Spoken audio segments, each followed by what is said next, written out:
Hello बच्चों, आज के इस वीडियो में हम आपके लिए लेकर आए हैं कक्षा 8वीं की एडग्रेड अभ्यास पुस्तिका से सामाजिक विज्ञान विषय के अध्याय 2 व्यापार से साम्राज्य तक कंपनी की सत्ता स्थापित होती है के प्रश्नोत्तर। तो आइए वीडियो स्टार्ट करते हैं। सबसे पहले देखिए प्रश्न क्रमांक 1। ईस्ट इंडिया कंपनी के शुरुआती व्यापारियों को किस नाम से जाना जाता था? इसका सही उत्तर है ऑप्शन ए फैक्टर। प्रश्न क्रमांक 2। फरमान शब्द का अर्थ है? इसका सही उत्तर है ऑप्शन ए शाही आदेश। प्रश्न क्रमांक 3। मालाबार तट किन वस्तुओं के व्यापार के लिए प्रसिद्ध था? इसका सही उत्तर है ऑप्शन बी काली मिर्च और इलायची के लिए। उत्तर लिखें। प्रश्न क्रमांक 4। प्रारंभिक ब्रिटिश शासनकाल में प्रशासकीय इकाइयों को किस नाम से जाना जाता था? इसका सही उत्तर लिखिए ऑप्शन बी प्रेसिडेंसी।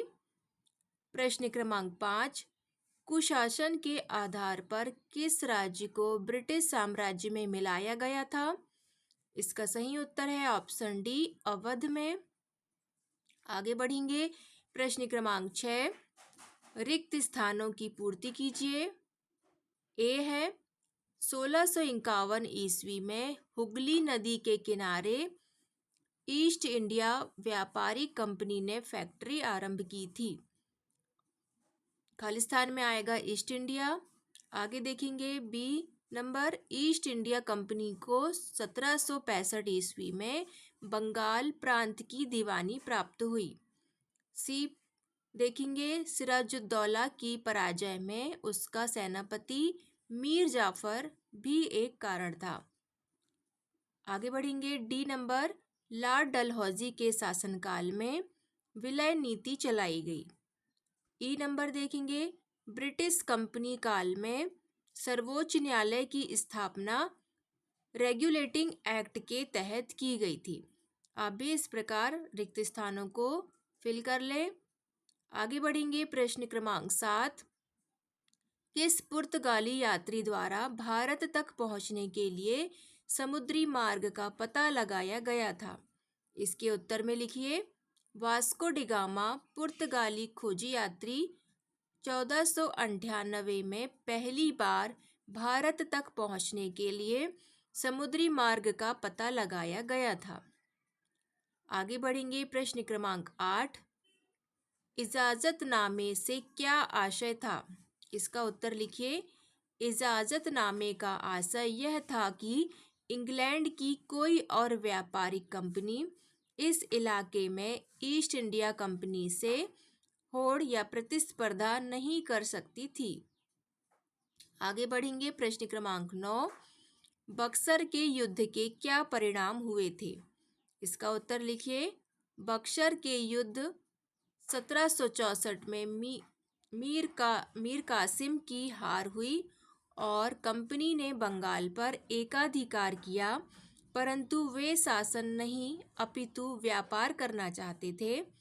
बक्सर की लड़ाई के बाद कंपनी ने भारतीय रियासतों में रेजिमेंट तैनात कर दिए और कई प्रकार के कानून लागू कर दिए। आगे बढ़ेंगे प्रश्न क्रमांक 10। पानीपत की तीसरी लड़ाई क्यों महत्वपूर्ण है? इसके उत्तर में लिखिए पानीपत की तीसरी लड़ाई जो 1761 में हुई थी इसलिए महत्वपूर्ण है क्योंकि इस लड़ाई में मराठों की बुरी तरह हार हुई।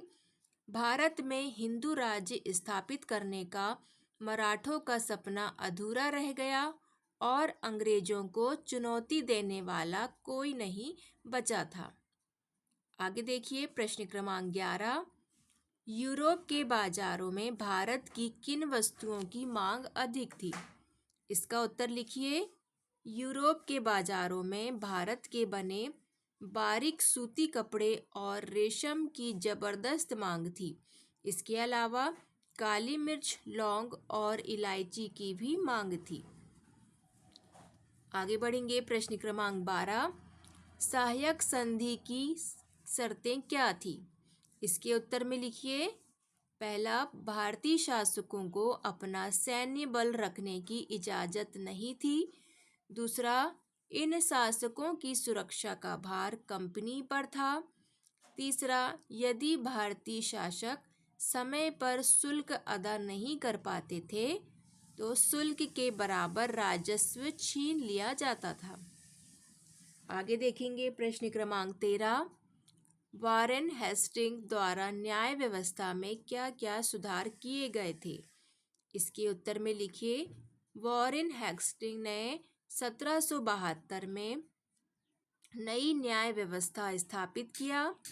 इस व्यवस्था में प्रावधान किया गया कि हर जिले में 2 अदालतें होंगी, फौजदारी और दीवानी। दीवानी अदालतों का मुखिया कलेक्टर होता था और फौजदारी अदालतों काजी और मुफ्ती देखते थे। आगे बढ़ेंगे प्रश्न क्रमांक 14। प्लासी युद्ध के क्या कारण थे? इसके उत्तर में लिखिए। 1756 में सिराजुद्दौला बंगाल के नवाब बने। कंपनी सिराजुद्दौला की जगह एक कठपुतली नवाब चाहती थी जो व्यापारिक सुविधाएं व रियायतें दे। कंपनी ने प्रयास किया परंतु सिराजुद्दौला ने उसका विरोध किया। नवाब ने कासिम बाजार पर हमला किया, कलकत्ता भी छीना, इसलिए कंपनी को युद्ध करना पड़ा। आगे बढ़ेंगे प्रश्न क्रमांक 15। स्थानीय शासकों और कंपनी के बीच टकराव के क्या कारण थे? इसका उत्तर लिखिए। स्थानीय शासक और कंपनी के बीच टकराव का मुख्य कारण बंगाल में कंपनी ने औरंगजेब से शुल्क मुक्त व्यापार करने का आदेश प्राप्त कर लिया था। इससे बंगाल में राजस्व वसूली बहुत कम हो गई। राजस्व वसूली में कमी ही स्थानीय शासकों और कंपनी के बीच टकराव के कारण थे। आगे बढ़िए प्रश्न क्रमांक 16। यूरोपीय व्यापारिक कंपनियों में प्रतिस्पर्धा के क्या कारण थे? इसका उत्तर लिखिए। यूरोपीय व्यापारिक कंपनियों में एक जैसी चीजें खरीदने की होड़ लगी थी। यूरोप के बाजारों में भारतीय वस्तुओं की जबरदस्त मांग थी। कंपनियों के बीच इस बढ़ती प्रतिस्पर्धा से भारतीय बाजारों में इन चीज़ों की कीमतें बढ़ने लगी। यही यूरोपीय व्यापारिक कंपनियों में प्रतिस्पर्धा का कारण था। आगे बढ़ेंगे प्रश्न क्रमांक 17। लॉर्ड हेस्टिंग ने राज्य विस्तार के लिए कौन सी नीति अपनाई? इसका उत्तर लिखिए। लॉर्ड हेस्टिंग ने राज्य विस्तार के लिए कई प्रशासकीय सुधार किए थे जो थे। पहला, 1772 में नई न्याय व्यवस्था स्थापित की गई। दूसरा, फौजदारी एवं दीवानी अदालत बनाया। तीसरा, दीवानी अदालतों का मुखिया कलेक्टर को बनाया गया। आगे बढ़ेंगे प्रश्न क्रमांक 18। लॉर्ड डलहौजी की विलय नीति क्या थी तथा इस नीति से किन किन भारतीय राज्यों को अपने नियंत्रण में लिया गया था? इसके उत्तर में लिखिए। विलय नीति: अगर किसी शासक की मृत्यु हो जाती है और उसका कोई पुरुष लड़का वारिस नहीं है तो उसका राज्य हड़प कर लिया जाएगा और वह राज्य कंपनी के क्षेत्र का अंग बन जाएगा। इस नीति के आधार पर सतारा 1848, संबलपुर 1850, उदयपुर 1852, नागपुर 1853 और झांसी 1854 आदि भारतीय राज्य अंग्रेजों के नियंत्रण में आ गए थे। तो बच्चों, इस प्रकार आपका यह अध्याय यहाँ पर कंप्लीट होता है।